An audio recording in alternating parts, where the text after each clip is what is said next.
the stopping by goods on a snowy evening.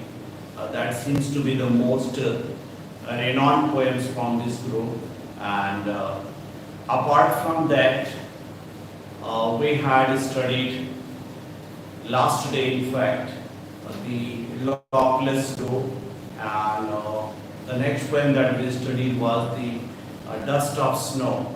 And I promised that we will continue with other poem from the group that was To Earth World. But here we have a bigger plan and a better collection of the poems. Definitely, we will have a kind of target to complete at least 2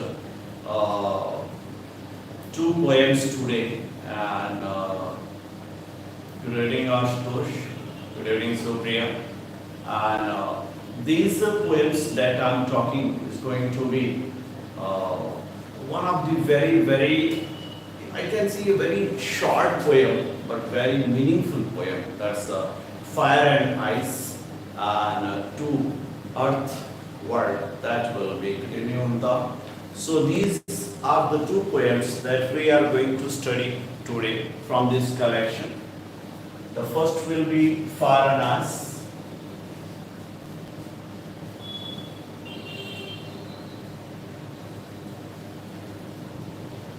And the next that I had already told you in our last day, that will be To Earth World.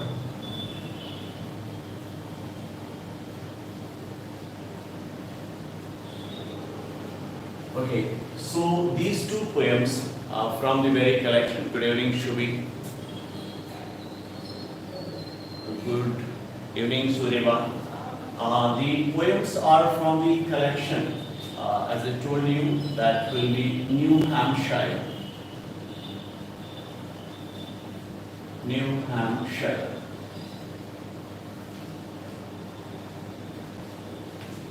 This is the collection that we are continuing, and I told you that this collection comes in 1923,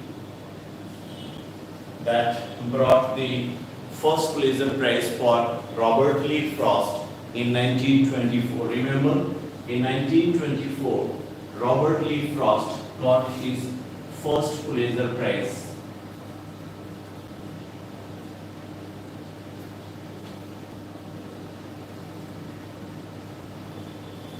And the collection for which he received this Pulitzer Prize was New Hampshire.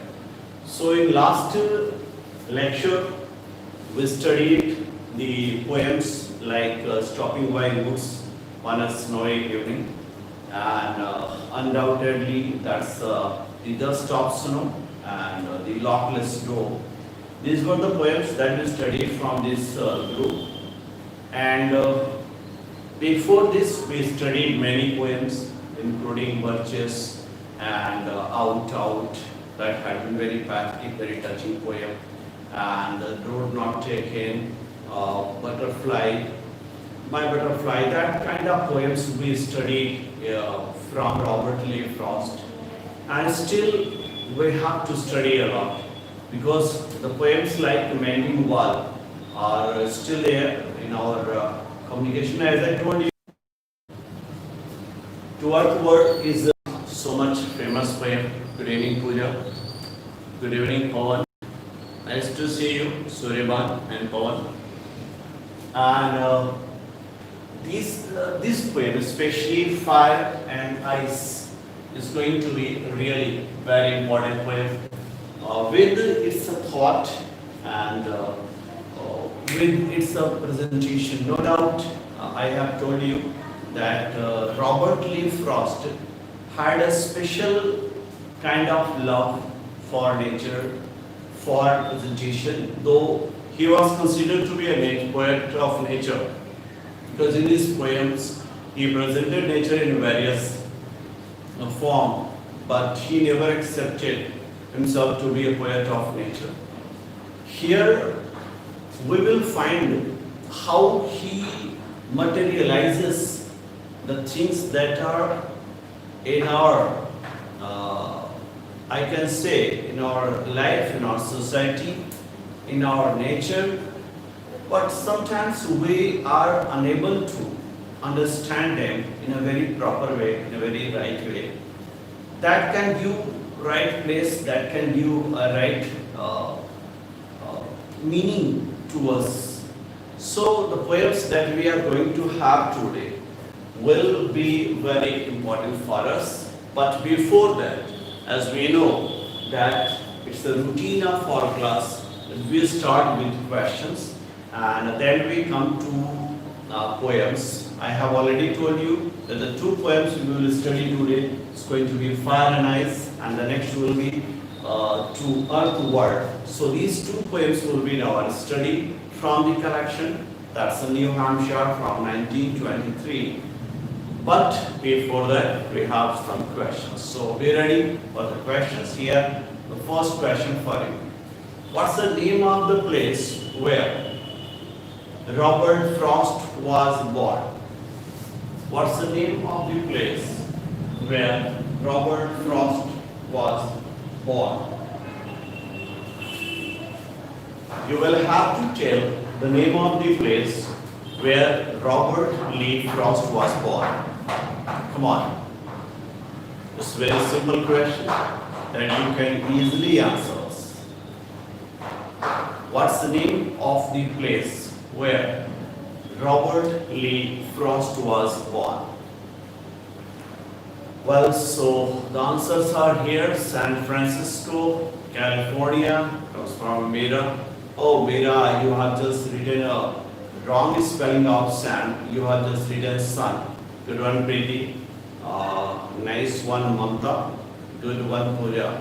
So it's San Francisco. Good evening, Mira. Yes, Paul, it's San Francisco, but you will have to give the complete answer, like San Francisco, California. That will be the right way to learn the things, even in a clearer way or even in a more proper way, because it's our responsibility to learn the things in detail. What's the name of the place where Robert Lee Frost settled after leaving USA in 1912? What's the name of the place where Robert Lee Frost with his family settled after leaving USA in 1912? Good evening, Anu. Come on, yes. Well, so Ashutosh has answered it first, and his answer is Beaconsfield. Yes.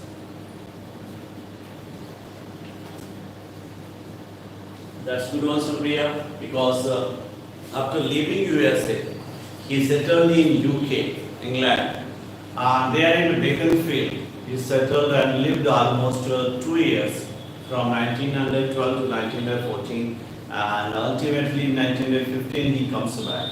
That's good one, Pooja. Yes, Mamta, that's Beaconsfield, but it's a Beaconsfield, Great Britain. That would be better. And good one, Anu. Nice answer, Preeti. Good one, Meera. So that's good answers from you all. Now we move to the next one. What was the reason of the death of Robert Lee Frost? What was the reason of the death of Robert Lee Frost?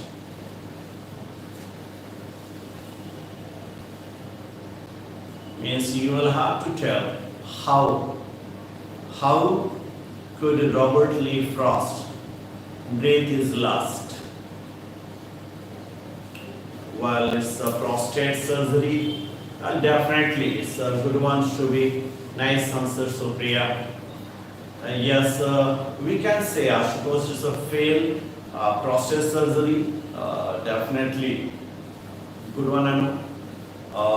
No, I think Meera, it was Meera who answered pleurisy. No, dear, it's not pleurisy. In fact, he died of, it seems that he died of heart attack.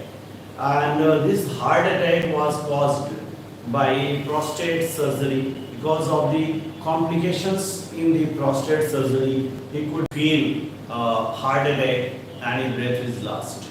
Okay, so, okay, don't worry, Meera.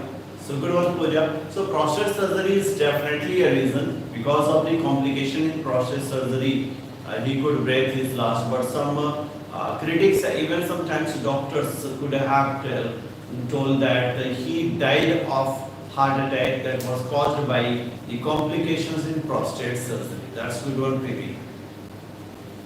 What's the name of the place where Robert Lee Frost married with his wife Eleanor? What's the name of the place where Robert Lee Frost married with his wife Eleanor? You will have to tell. You know that it's Eleanor Miriam White. She was exactly his junior, and after the first failed proposal, the proposal was accepted in 1895, and ultimately they married. So you will have to tell the name of the place where they got married.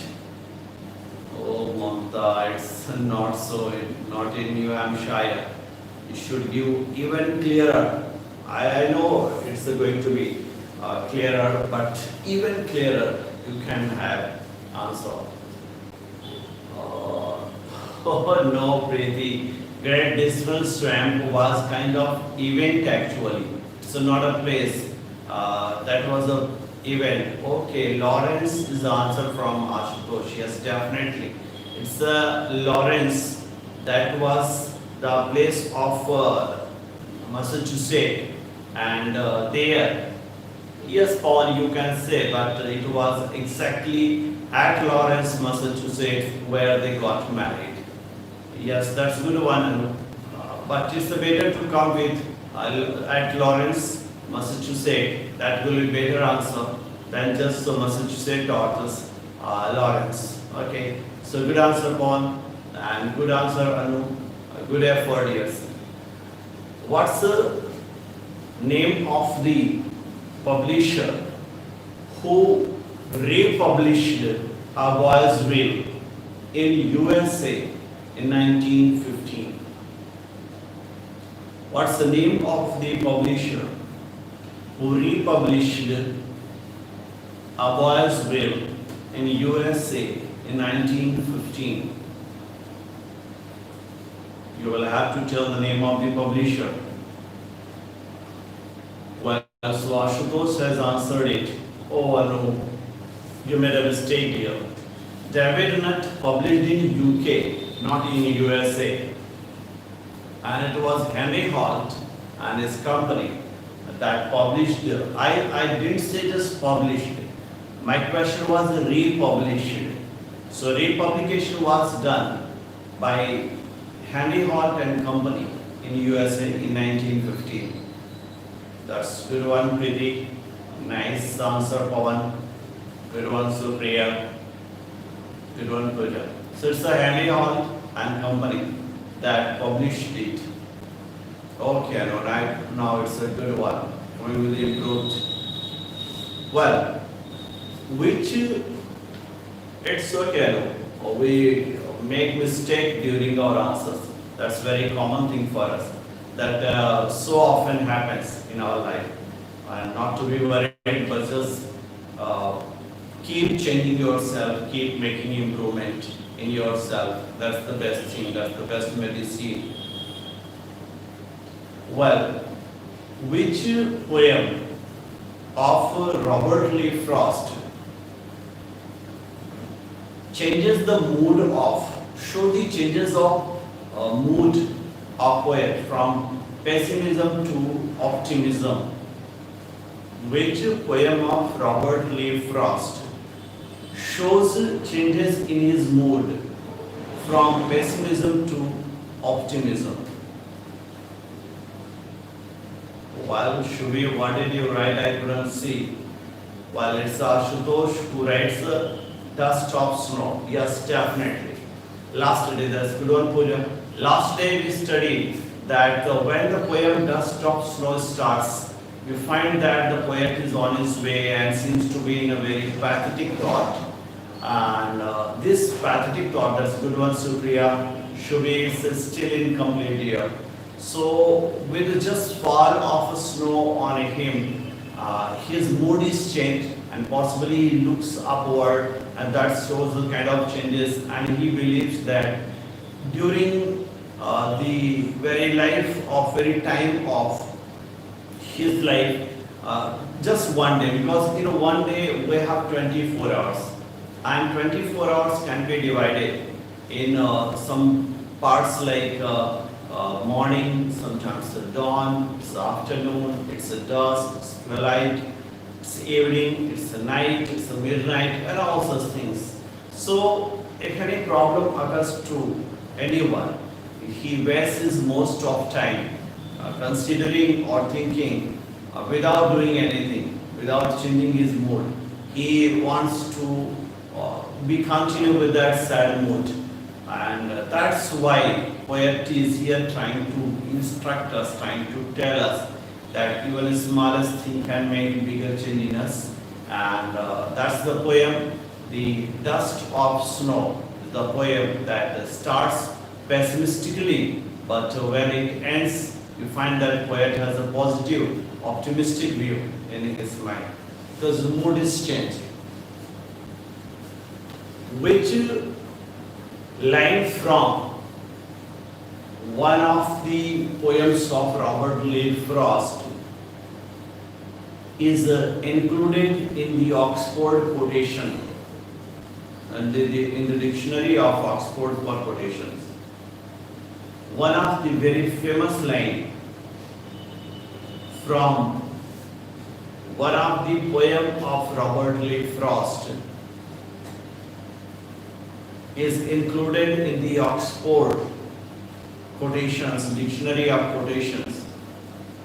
You will have to tell the name of in fact, you will have to tell the poem, and Ashutosh had given the answer with the name of the line. In fact, good fences make good neighbors. Yes, definitely. That's from Mending Wall.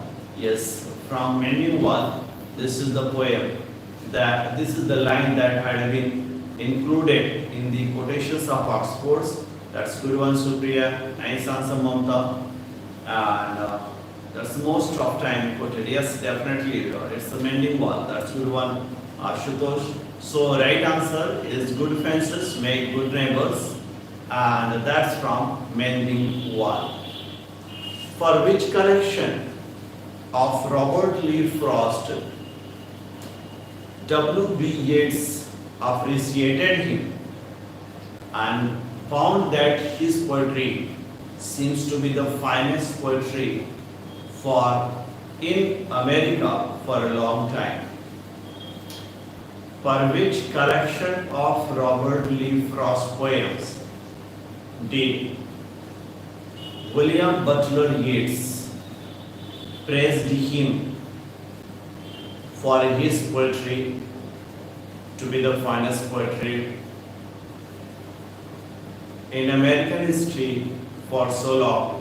As I told you that it had been a long time since Walt Whitman breathed his last, and there hadn't been any great poet since then. So it was a boy's will. That's good one, Ashutosh. That comes in 1913. That's good one. Nice answer, Shubi. I think it should be yes, a boy's will. Good one, Mamta. It's the first collection. Yes, that's good one, really. A Boy's Will is the first collection for which Robert Lee Frost was praised by William Butler Yeats to be such a great poet that had been seen. That's good one, Supriya.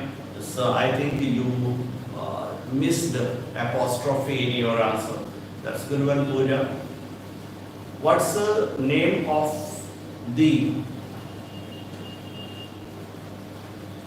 mother of Robert Lee Frost? What's the name of mother of Robert Lee Frost? You will have to tell the name of Robert Lee Frost.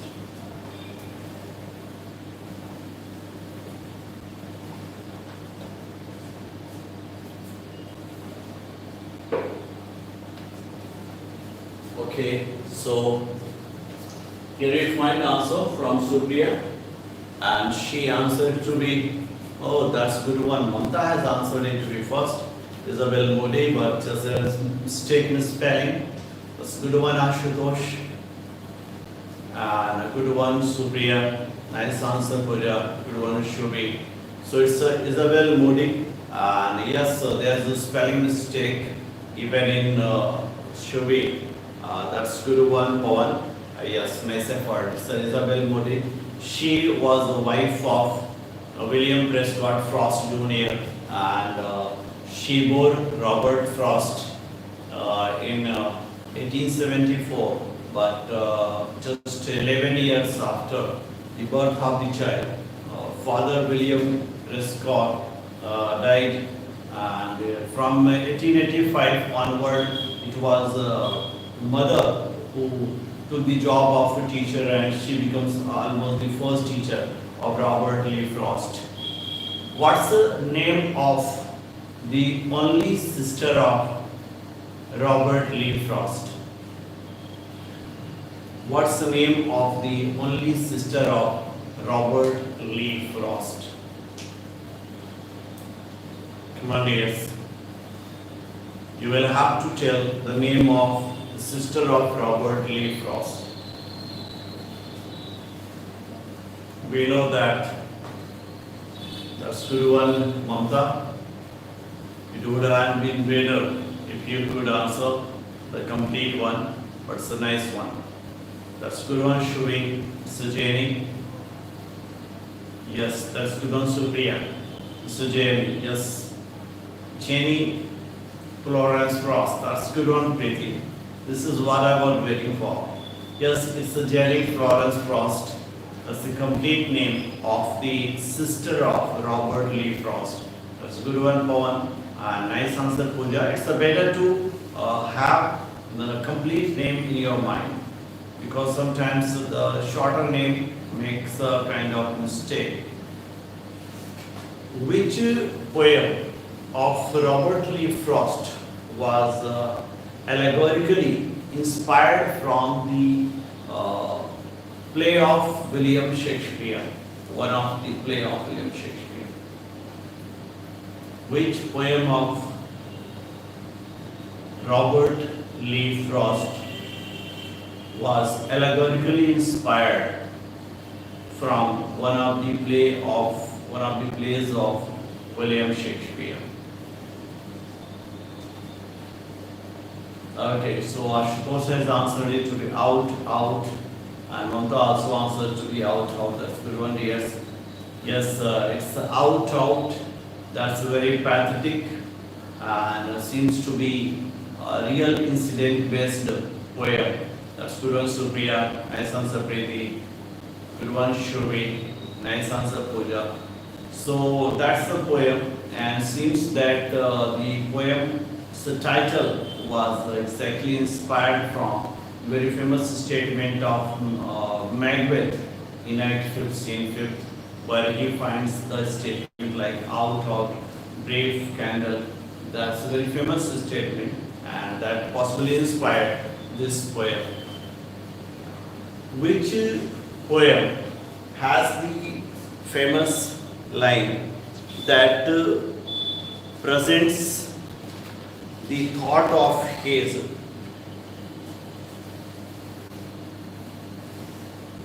Which poem of Robert Lee Frost presents his love for the earth when he says that earth is the right place for love? Which poem of Robert Lee Frost presents his love for the earth when he says that earth is the right place for love? Well, it's a good one, Ashutosh.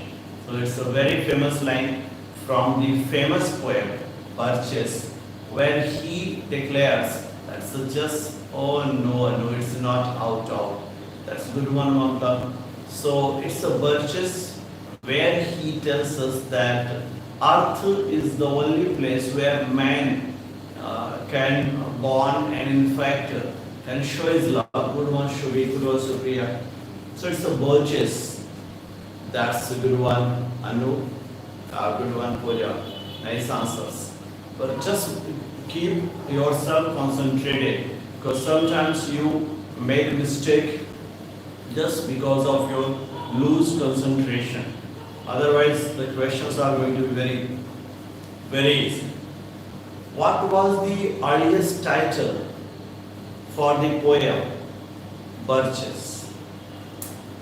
What was the earliest title for the poem Birches? We have already this question.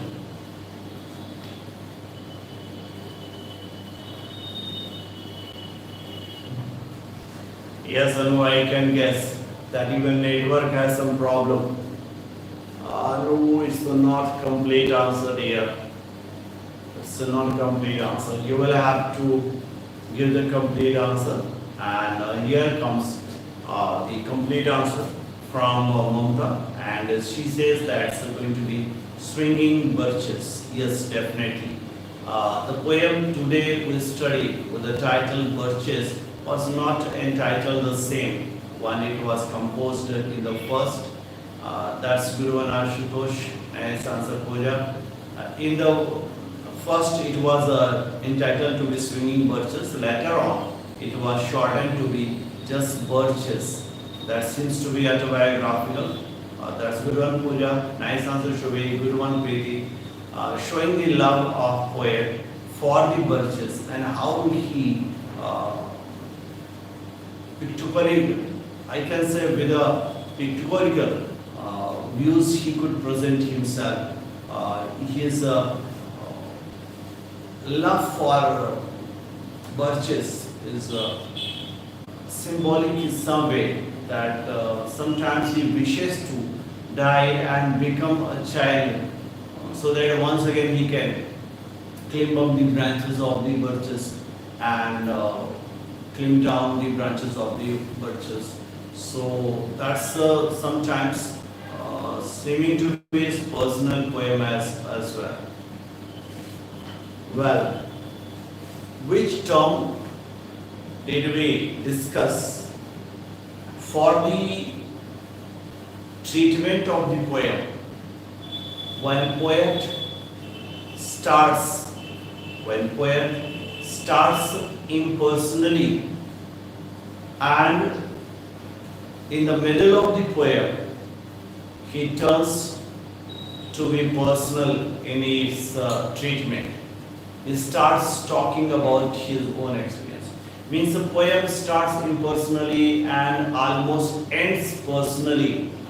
The term we have used when I was teaching you birches, I discussed this term especially, and I think you guys may have it in your mind. So it's an easy one. And the right answers are here from Ashutosh and Preeti and Shubhi. Yes, definitely. This old term that was the literary device that we generally use to show kind of shift, kind of change, kind of turn. When a poet does when a poet that starts his poem impersonally and during the poem or in the middle of the poem he turns from personal to become impersonal. So that's what the good one, Manta.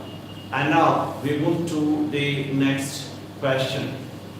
Which poem of Robert Lee Frost shows one of his personal experience on a mountain named OCP? Which poem of Robert Lee Frost shows the personal experience of the poet on a mountain named OCP? We have studied it, and yes, I can see that you guys have also studied. Yes, it's the lockless door. That's good one, Ashutosh. Nice answer, Supriya. I was just discussing about the very background of this poem last day when I was teaching you in the class. the lockless door, I discussed that the poem describes us about an event that took place in 1895 exactly, 1895. One poet was living at Ossipee mountain, and they are in a cottage, and he was almost frightened by some knocking. So later on he took the experience and presented this experience in his poem. That's the lockless door. And now the final question of the day. Which poem from the collection Mountain Interval was inspired from an event of 1910 with the death of a boy? Which poem of Robert Lee Frost from the collection Mountain Interval 1916 was inspired from a true event of 1910 where a boy dies? Okay, so yes, just before this question, when I asked about the allegorical title, I discussed it, and yes, Asutosh could answer it correctly, followed by Anuji and Priti. That's out, yes, definitely. This is the poem that he wrote exactly, and it was published 6 years later, and he could visualize the very event of the 1910 where a child lost his life just because of a saw buzz, and that becomes very pathetic and definitely allegorical poem, as we have already discussed. So now this comes to the end of the question session, and now it's the time to start the study of the poems. And the first poem that we will study here today in the class will be the Fire and Ice. Yes, this poem we will make studying in our class. Well, Fire and Ice, as I told you, is a poem that is not a very lengthy one, but a shorter poem, and was written in a single stanza of 9 lines. Single stanza.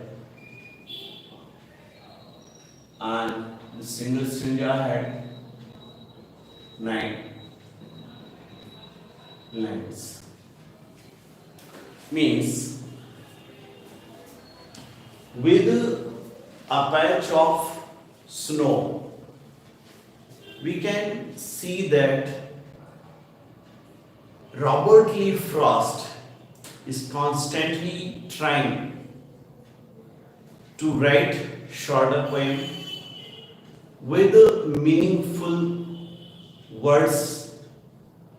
We can say that the poems that are very poignant with thought, that's very poignant with the meaning, that's very poignant with their impression on human being. We have studied this type of presentation in the poems of Ezra Pound. From Ezra Pound, some, we can say, steps of his writing could reflect even in the poems of Robert Lee Frost after he composed A Patch of Old Snow. This poem is not a longer poem, as I told you, that there is only 9 lines and there is no break in the stanza. It's just single stanza pattern that had been almost written before the publication of it in 1920. It seems to be December 1920. when the poem was written. Though the poem is shorter, but as I told you, it has a deeper thought. And the thought will, it's the title. You see the two words are used here, fire, and the second word is eyes. Fire and eyes, these are the two words that are used here. Symbolically and even practically, both seems to be uncontrollable. Both seems to be destructive. Both seems to be part of human life.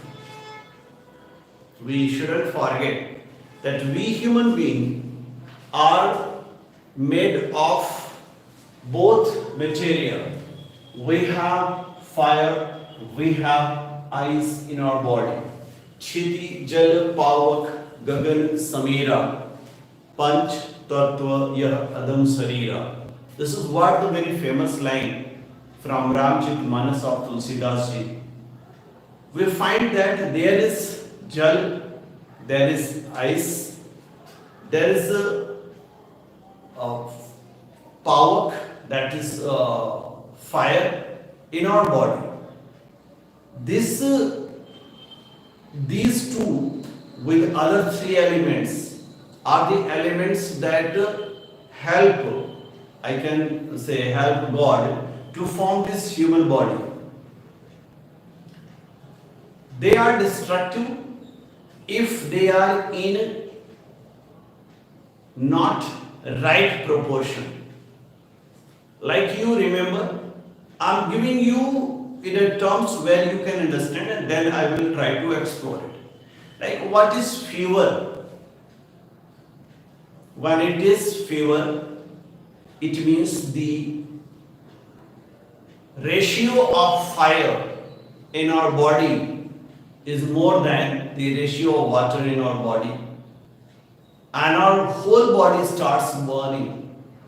Seems this fire to be very destructive at that moment.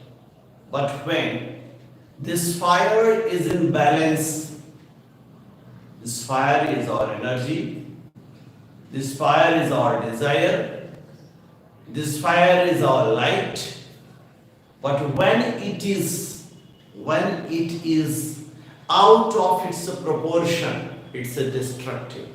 In the same way, if we see it in a very practical terms, if fire is in right proportion, it helps us to light our homes, light our districts, light our country, light our world, anything.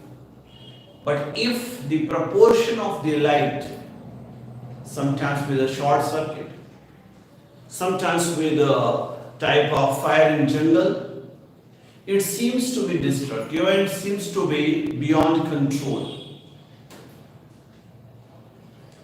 The same thing we can say about ice as well. I told you that this body of ours is made of water as well. But remember that there should be a proper ratio of water in our body. If more water is there, like pneumonia, sometimes we are caught, and many people die of pneumonia. Because of more water in our body, we die. So both things, if they are in right proportion, so we can live happily, and if their proportion is disturbed, we will have to face some problems. And the problems can be sometimes destructive. As I told you, many people die of pneumonia, many people die of high fever. So this can happen. The same thing about this universe. This universe cannot survive without fire, without ice.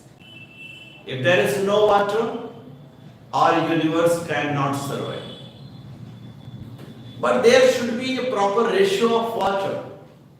We love water in our rivers. We love water in our pond. We love water in our canals. We love waters in our creeks. We love water in ocean, seas. But if the same water takes the form of a flood, so we find it to be destructive and we are afraid of it. So right proportion is compulsory.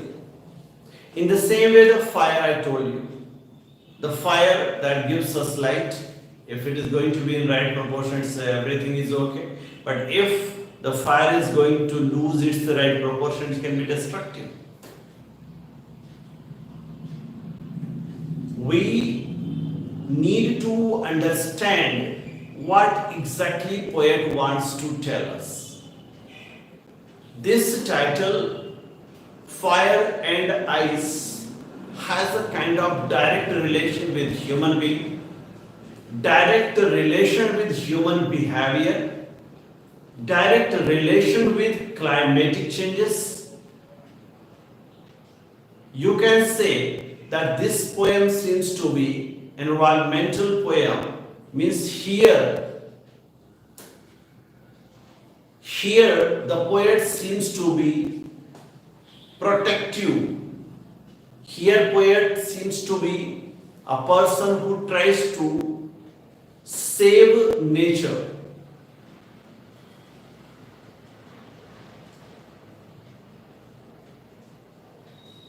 Good evening, dear. I couldn't read your name in fact. Well, so these things, as I told you, that these things, the things that I'm discussing you today, they can be destructive, they can be creative, both. So right proportion is compulsory element for our writing, for our learning, for our study. Here we find that the poem is only in 9 lines and was written in December 1920. Before it was included in the collection New Hampshire in 1923, because the collection New Hampshire comes in 1923, but the poem was written in 1920, and exactly in 1920 it was published as well in a magazine named Harper's Magazine. Harper's Magazine. This is the magazine that first published Fire and Ice, and that was the publication was done in December 1920. When the collection of New Hampshire was ready to be published in 1923, this poem was also included in this collection, and even today it seems to be one of the most discussed poems of Robert Lee Frost. The poem that tells that the poet has ecological point of views in this poem of his. In this poem, he is showing his ecological awareness. We will have some other poems as well. He seems to be man who is worried about ecological changes, climatic changes, and is considering about this universe very deeply, because even in our myths we have been told that the destruction of this universe or this earth is possible only through ice or fire. So we have to save our environment, ecology, and through that we can make kind of balance and we can save ourselves better.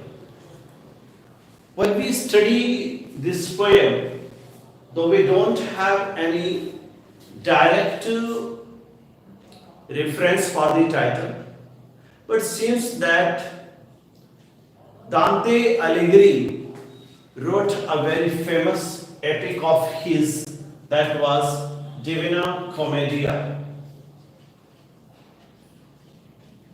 Divina Commedia. This poem that introduced Terza Rima, if you remember, Terza Rima, that shows the use of almost 14 lines with interlocked tercets and ultimately ending with single or couplets. Terza Rima was introduced by Dante in his Divina Commedia. Divina Commedia has been divided in many sections, many parts. The first part is called to be Inferno. Inferno is the first part of Divina Commedia, or in a simple word we say the Divine Comedy. From this, as a part of hell, there is a description of hell. You know that even when you are reading Paradise Lost, hell is considered to be very hot and there should be fire. This fire that is part of hell, that is to be ruled by a man who seems to be very angry man. Not man, in fact, Satan. That is Lucifer. So Lucifer is the symbol of destruction, if we understand it properly. So Inferno has a reference of hell, and during the discussion of hell, there is a discussion of fire and ice as well. That can be the reason behind the destruction of this earth or destruction of this universe. Destruction of universe.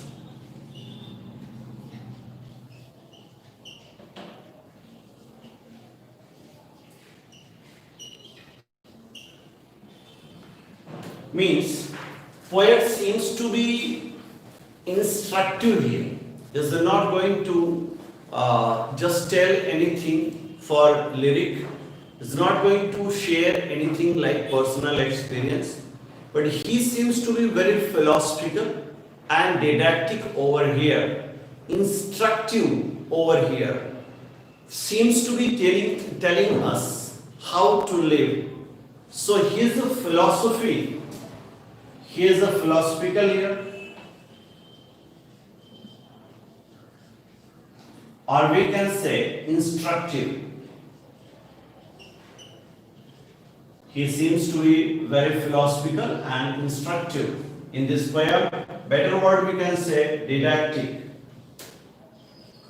in this poem. The poem that he wrote, though it was written in just 9 lines, but we can find that these 9 lines are divided. That can be irregular pattern, no doubt, but seems to be in terza rima pattern. I told you that in terza rima we find a kind of interlocked rhyming scheme.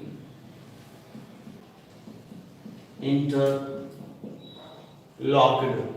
or we can say interconnected. Interconnected rhyming pattern or scheme. This pattern we can find even in this poem Fire and Ice. When we study, the poem can be divided in 3 stanzas, though it is written in single stanza, as I told you already. But if we are trying to analyze the poem, we can see that the poem has taken the form of terza rima, though not complete one. But it finds that there is kind of interlinked rhyming scheme. The poem that has the 9 lines is starts with its rhyming A, B, A. The first we find A, B, A, C. What happens in terza rima? Try to understand that when the poem has a pattern of terza rima, the ending rhyming scheme or even sometimes the middle rhyming scheme opens the next rhyming scheme. Means if we go to another lines, we find that there should be A, B, C. Means the next rhyming scheme that we have A, B, C, we have two rhyming, the rhyming of A, the rhyming of B. Means the interlocked rhyming means the rhyming of one stanza continues in the next stanza. That's why we call to be interlocked. From one stanza, the same rhyming continues in the next stanza, the following stanza. So that becomes the interlocked or interconnected rhyming scheme. So what do we find here? That this is the first stanza of the 3 lines as we have divided, ends with A, B, A, and the second stanza starts with A. Means the rhyming scheme of first stanza continues in the second, and even the second one, the second rhyming scheme you can find B also here. Even the first stanza, the middle rhyming was B, and again there is a B. When we go to the next rhyming scheme, we find that it is B, C, B. Now we are starting with this one. B, C, B. What do you find? The first time A opened this one. The third time, now if you find the B is opening. But C is here. Means B and C are going to be repeated. In this way we find that the stanza, if we are going to divide these 9 lines, because there are 9 lines in the poem, these 9 lines, if they are divided, and they are divided like tercets. If we say the 3 stanza are called to be tercets. Even triplet or tercets. Tercets because of interlocked rhyming. Okay? Triplet we use like triplet as well. Triplet and tercets both are the stanza of 3 lines. Okay? But in tercets we find that the 3 lines are with the interlocked rhyming.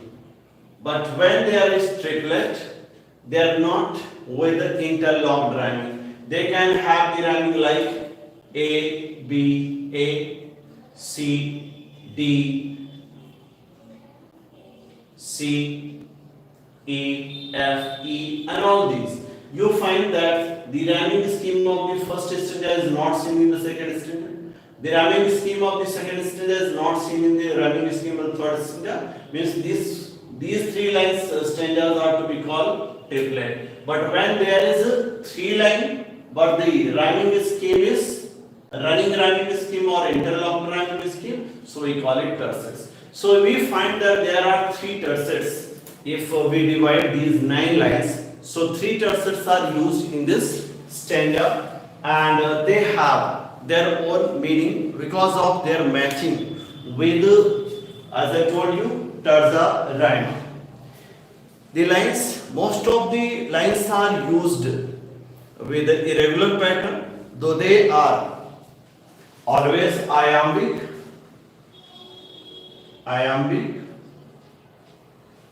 and sometimes this iambic is going to be tetrameter and sometimes it's a diameter.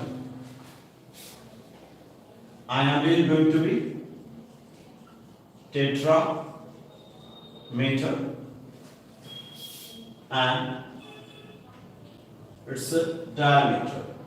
Even last day we discussed that these two means iambic is a syllabic pattern that opens with a weak sound followed by strong sound. The two sound, one weak sound, one strong sound, make one iambic pattern or one iambic meter. Tetra means 4 meter and di means 2 meters. If there is going to be 2 meters, it means in 2 meters we will find 4 syllables. And if there is tetrameter, that means 4 meter. So in 4 meters we will find 8 syllables. So 8 syllables, 4 meter means in 2 syllable, if it is iambic pattern, we make 1 meter. There are many things that are associated with it. We can say that the poem had inspired many poets, many scholars, many writers. One of them was George R. Martin. George R. Martin. He was a writer and he was inspired from this poem of Robert Lee Frost. George R. Martin.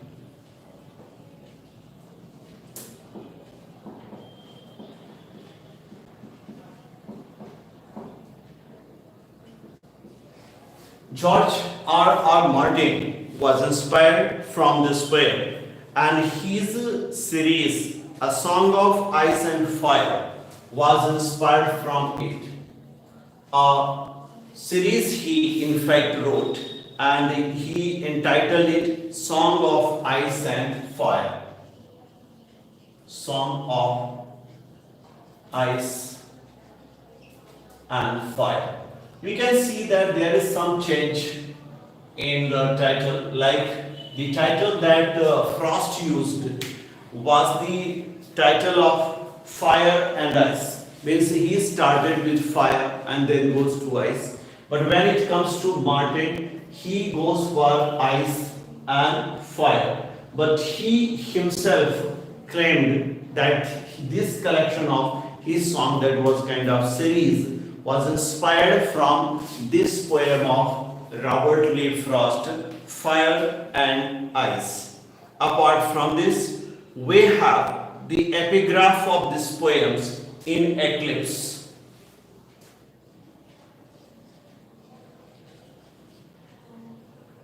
In fact, Eclipse is a work of Stephanie Meyers. Stephanie Meyers. Stephanie Meyer wrote the Eclipse, and for this he used epigraph. This poem is used as an epigraph. Means introductory.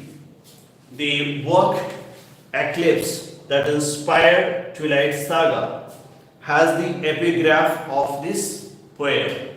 We have the character Baron Queen. Baron Queen, who could recite, actually Baron Queen could recite this poem in an episode of Into the Badlands. Into the Badlands. This work had a kind of recitation of this poem from a character. The character named Baron Queen recites the poem, that's Fire and Ice, in the series. That has been series, in fact it's kind of episode that was entitled Into the Badlands. So Into the Badland, Baron Queen recites the poem Fire and Ice. Since it's a smaller poem, so it's easy to learn. As I told you that it's a very short poem, just 9 lines, so anybody can use it, anybody can recite it, and it's a very meaningful. As I told you that the poem is philosophical, poem is meditative, Poem is didactic, poem is instructive, poem has ecological touch.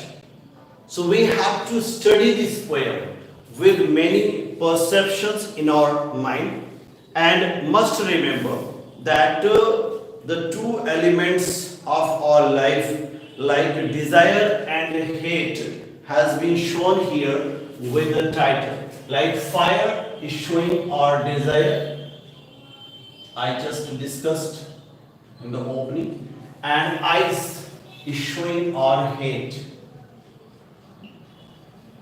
Yes, you see that there are many kinds of hate, I can say variety of hate that we show to our persons, or to show our even friends or enemies. Sometimes we go with words, or we quarrel with them, we abuse them, but sometimes it's very simple.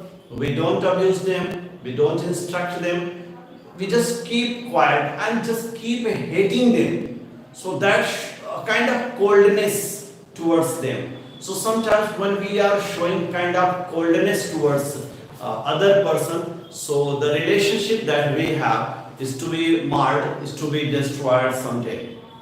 So one way it's a human explanation, and the next way it's an ecological or climatic explanation that we should have in our mind.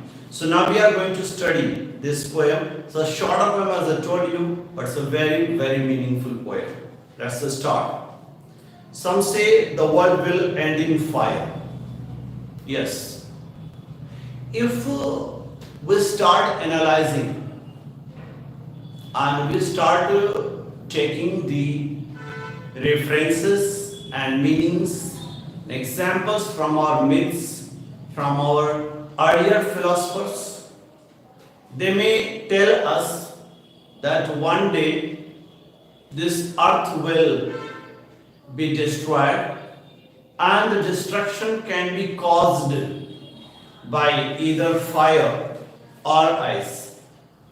So whoever has written it, whoever has pronounced it,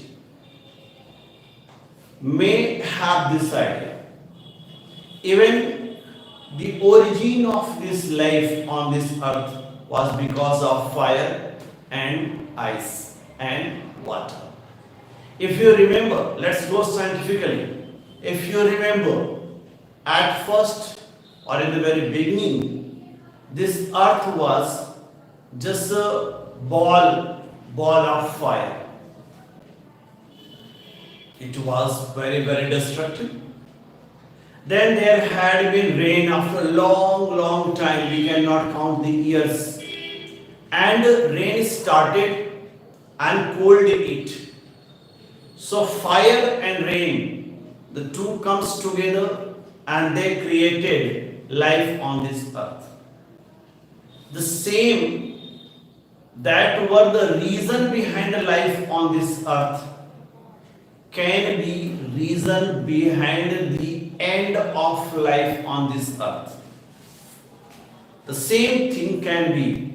So there had been many philosophy, there had been many thoughts, doctrines that had been given explaining these ideas.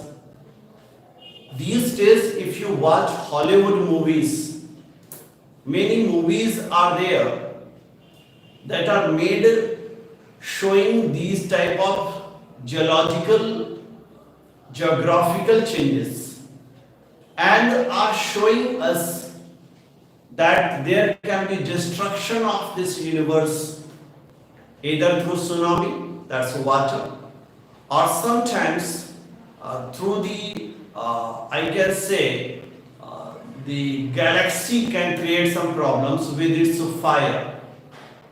Many movies are there. You have watched, I think, Geostorm.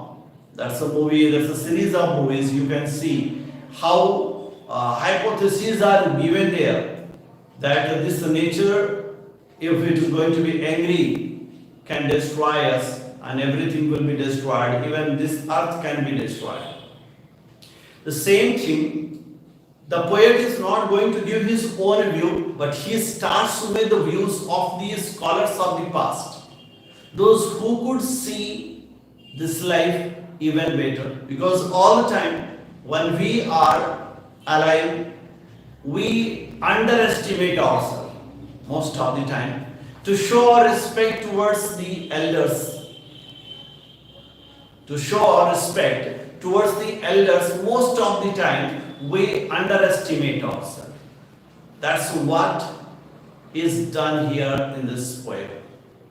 The poem starts with a reference. Some say the world will end in fire, some say in ice.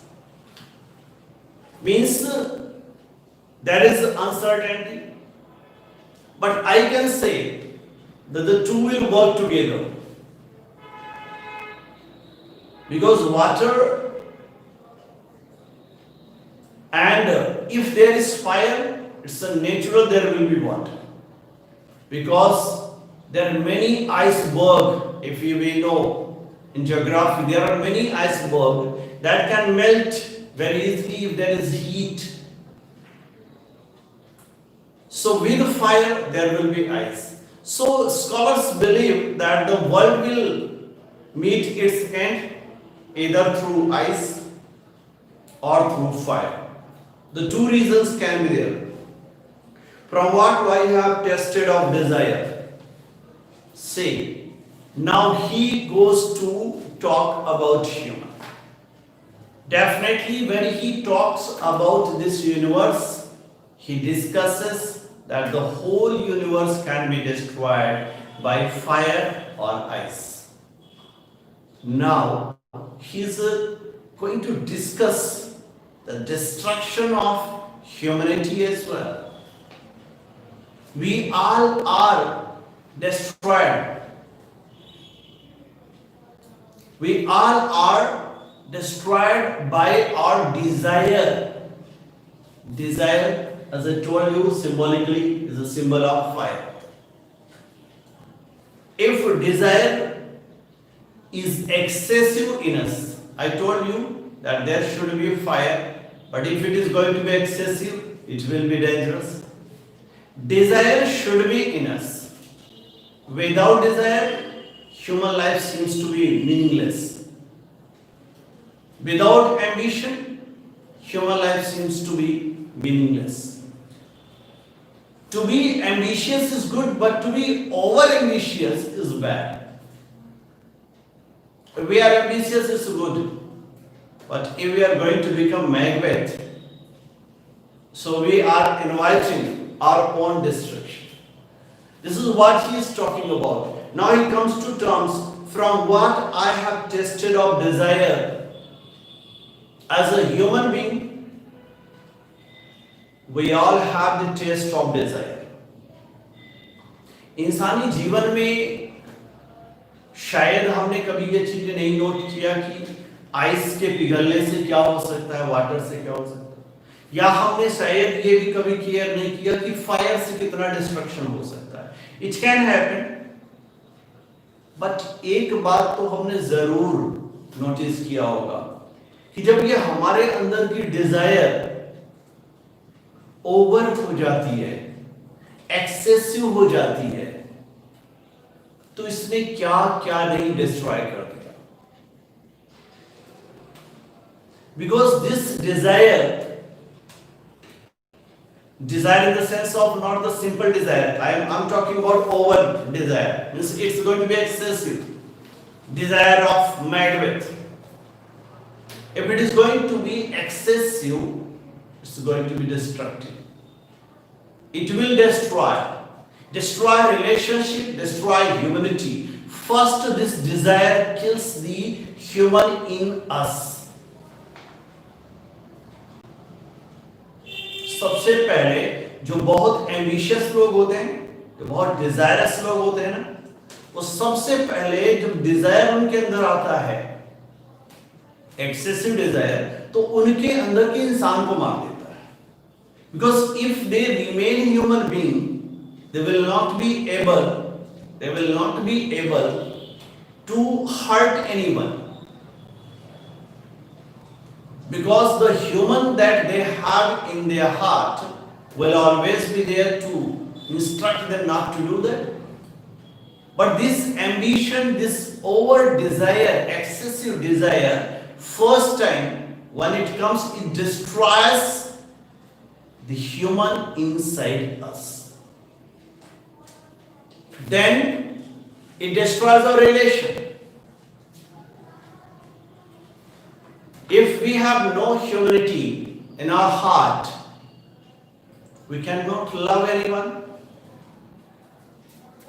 Neither love for our husband, nor love for our wife, nor love for our parents, nor love for our children, nor love for our society, nor love for our friend.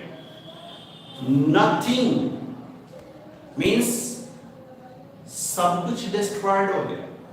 This desire is working like a fire.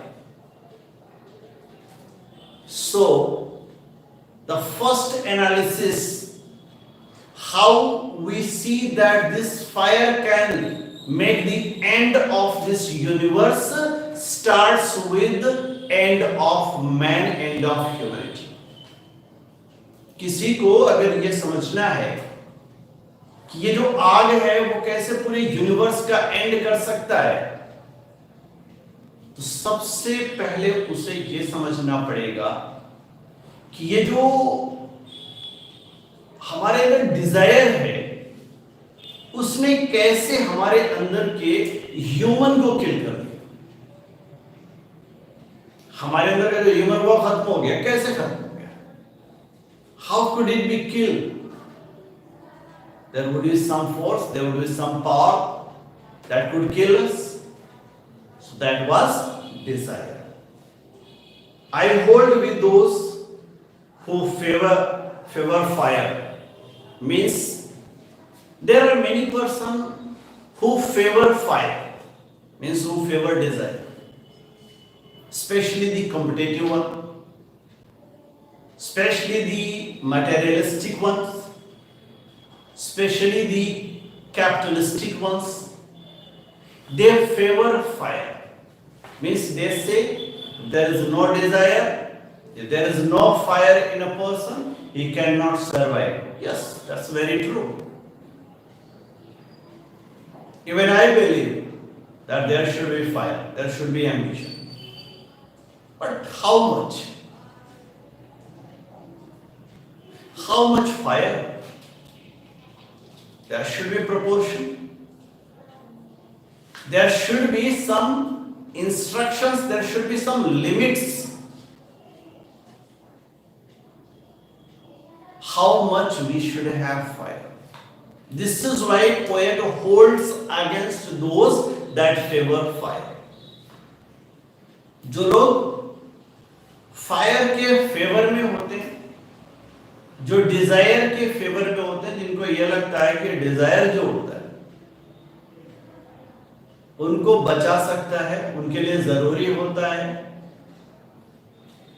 उनकी life को, उनके अंदर का जो इंसान है, उनके अंदर का जो कैरेक्टर है, उसे इस सोसाइटी में जीवित रखता है. तो पोएट को थोड़ी सी इस बात को लेकर के प्रॉब्लम है, because he believes that these things are not going to be the common things, because these things, if they are not in right proportion, if they are not in right ratio, they can be destructive. That's what he said. I hold with those that who favor fire. Means poet is not going to agree with the persons who believe that there should be fire for a very competitive and passionate life.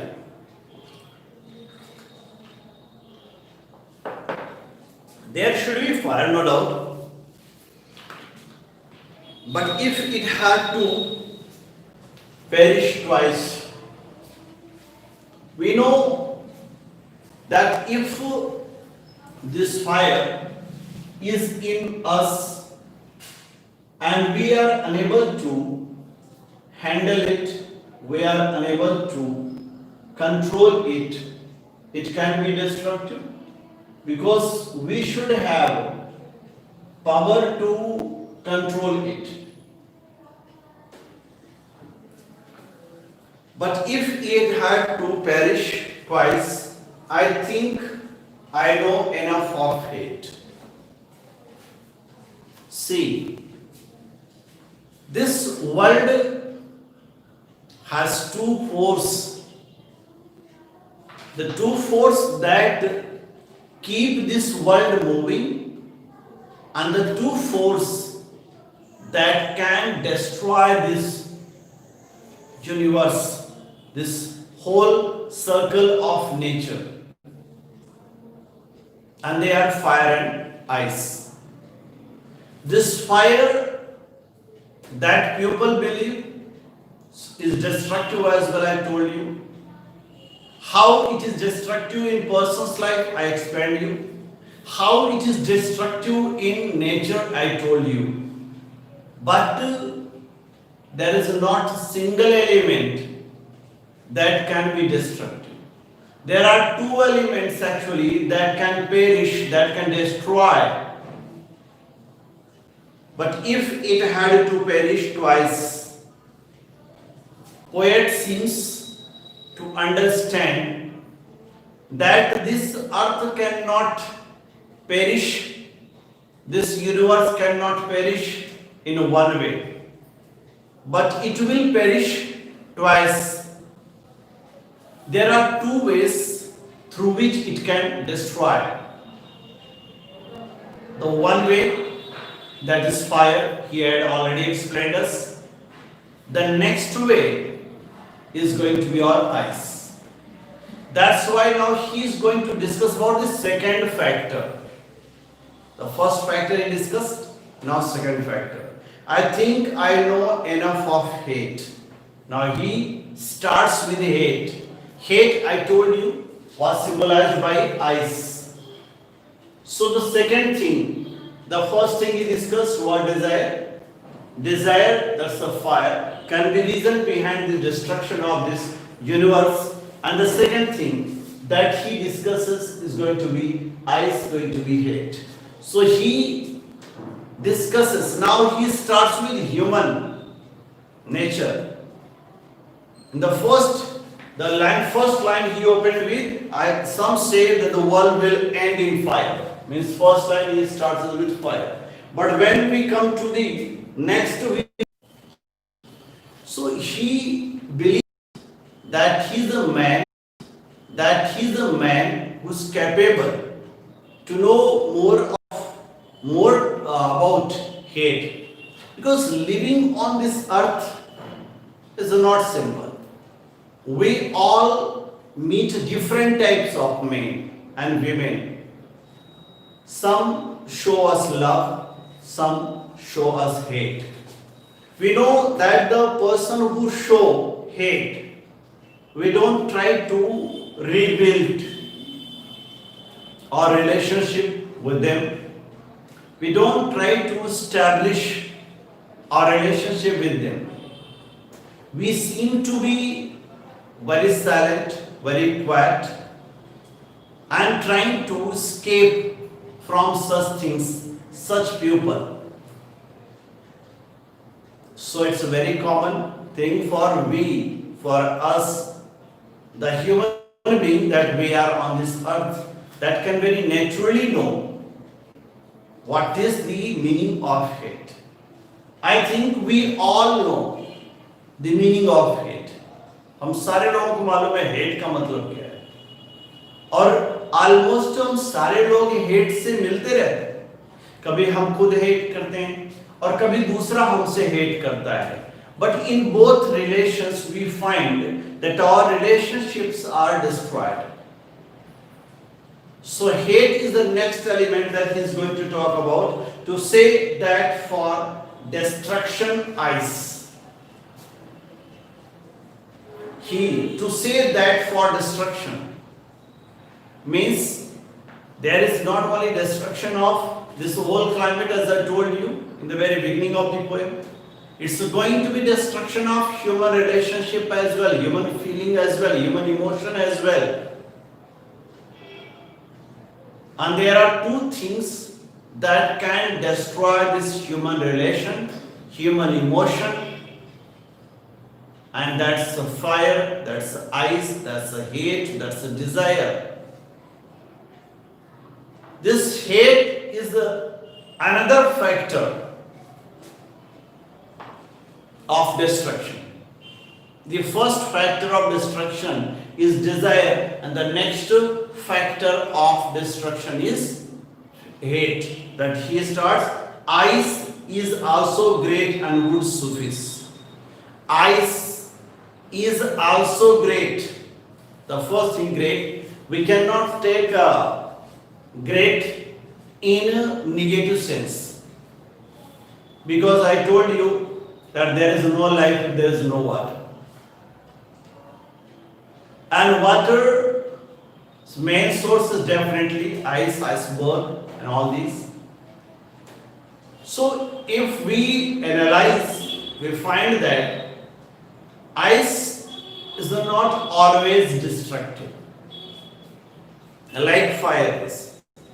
If we just make a kind of mistake with fire, it will be very destructive at once.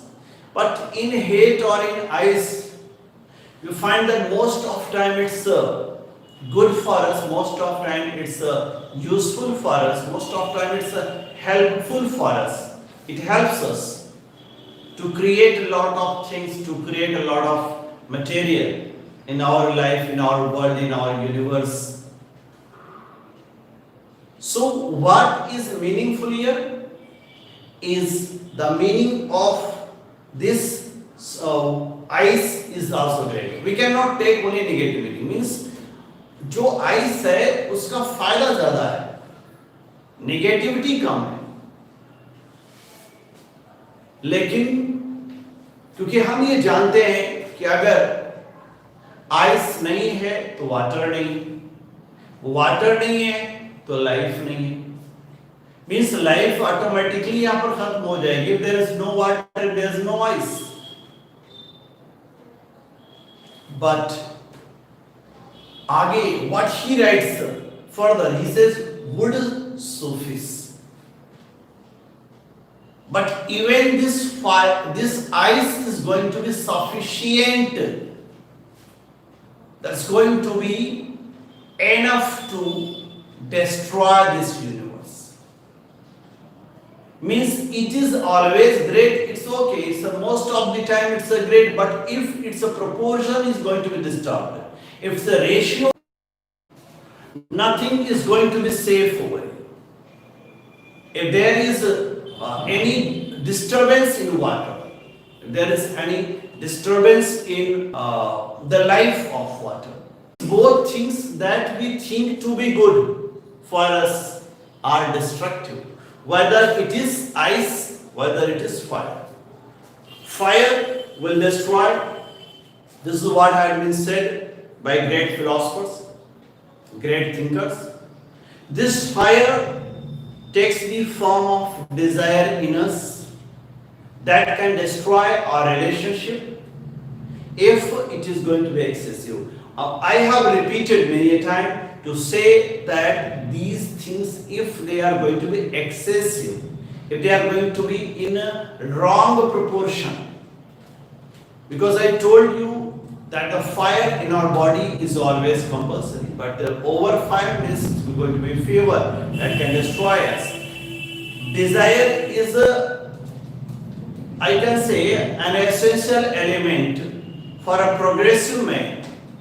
But if it is going to be over, if it is going to be excessive, it can be destructive, like it destroyed the life of Macbeth from the play. The same thing is about fire in this universe. No doubt there is need of sun, there is need of moon, there is need of stars. There is a need of fire to cook food, there is a need of fire to light our world. But yes, if their proportion is going to be disturbed, they can burn this whole universe into ashes. And the same thing is about ice. Ice, as had been symbolized or seen in a form of hate in human. If we have hate, as I told you, we are not going to hate or disturb or kill or insult anyone direct, but indirect way. We are killing our relationship. We are killing our humanity. We are killing our relationship with society. We fail to analyze how this hate is going to destroy our relationship or connection with this society. In the same way, we fail to understand how this ice is going to bring an end to this whole universe. There is no control over water. We cannot control it. We can control fire, but if it is going to be air, it seems to be uncontrollable. If it is going to be water, it's going to be uncontrollable. So these two powers, fire and ice, if they are not, yes, Preeti, in fact, if it had to perish twice, means if this whole universe is to perish, is to destroy, is to end, it will end twice, means in two ways. The first way through fire, the second way by ice. Means by fire or ice, this whole universe is going to be destroyed. In the first part, he told the one element that can be reason behind the destruction of this whole universe. That's why he says that if it had to destroy, if this whole universe has to destroy, one day the second factor, the twice next factor, double factor, can be ice. Means the next reason behind the destruction of this whole universe is going to be ice. The first reason is going to be fire, the second is going to be ice. The first is going to be desire, the next is going to be hate. These two things in human life, these two materials in this whole universe can cause the destruction of this whole universe if they are going to be excessive, they are going to be more than they are necessary.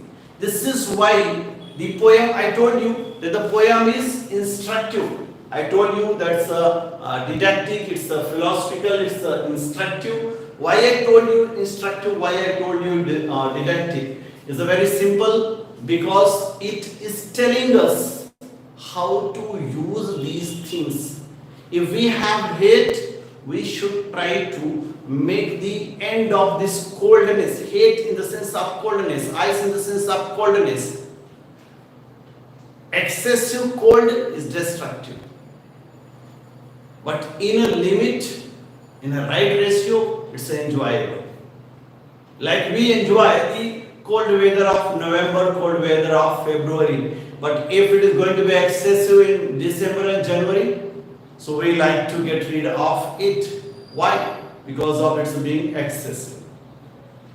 Okay? So the two elements that are the force behind the creation of this whole universe can be the reason behind the destruction of this universe as well. I told you that these the lines, there are just 9 lines. If you are studying, there were just 9 lines in this poem. But when we start explaining, I know that even more explanation can be done. If we continue with the explanation of this poem, this is going to be even more deeply explained, and more better connection can be shown to the world, to the relation of human being. But I have tried my best to give you the example of coldness, hate, ice, fire, over ambition, excessive ambition, and destruction of this universe and destruction of our relation and humanity, and and society, everything I have tried to explain you. Means this poem is telling how to live. Means we should have a control over everything. There should be desire, but it should have control. There should be coldness in us, but it should have under our control. It shouldn't start controlling us. If these things, if desire starts controlling us, if hate starts controlling us, we cannot survive. Our humanity cannot survive. This society will not survive. Everything will be perished, everything will be ended, everything will be destroyed. If these two things, fire or ice, are going to be excessive in human life, in ecological life, in our environmental life, in our climatic life. So climatic, I told you that there can be climatic references as well, because the poet seems to be eco-lover, ecological talk, discussions he makes here, because he is telling most of the time today we discuss that there is a melting of the iceberg, and many scientists are telling us that we should plant more and more plants. We should avoid using all such harmful things that can harm our environment and all such things. Today we are discussing. Today ecology is a very essential subject for our study, but this man almost 100 years back, almost, not the same, because still we have to go for December. It's a 2020 and the poem was written almost in December 1920. Still we have some months to reach its 100 year. So 100 year back, this man could think about this universe, about the climatic changes, about the ecological awareness, and could aware the society he was living in, and could tell the man of future to realize how to live with this fire, with this ice. That is essential for us to be living on this earth. That is essential to save our humanity, to save our life, to save our universe as well. So that's all from me on this poem. Once again, we couldn't complete the next poem. That's the true earth word, and I think in the next session, next class, we will continue with that poem, true earth word. Thanks a lot for watching. Keep watching, keep learning, and keep working hard. Thank you very much.